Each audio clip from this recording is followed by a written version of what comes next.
Viime vuonna kävi silleen, että Teemu, te voititte Sauli Niinistön kanssa tennisturnauksen vastaan.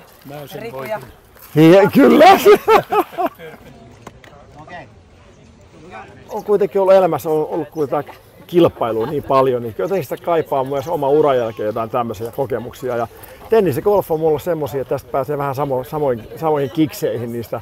Että pääsee tosiaan vähän niin kuin enemmän totisesti vetämään, mutta kyllä tämä kuitenkin silti on tämmöinen niin kuin enemmän elämäntapa ja henkireikä mulle. Ylipäätään urheiluhan on tärkeä osa yhteiskuntaa ja hyvän yrityksen tunnusmerkki on se, että ollaan mukana ja tuetaan ja erityisesti itselle henkilökohtaisesti on aivan upeata, kun saa pelata itseään parempien kavereiden kanssa, niin sehän on ihan mahtavaa, ainutlaatuinen tilaisuus. Viime vuonna kävi silleen, että Teemu, te voititte Sauli Niinistön kanssa tennisturnauksen vastaan. Riku ja... Kyllä!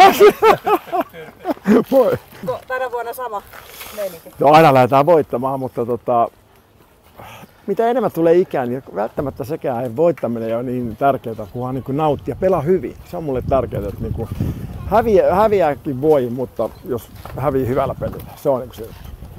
Mitä sanoo haastaja? No, kyllä totta kai voittoa lähdetään hakemaan ja erityisesti kaksoisvoittoa.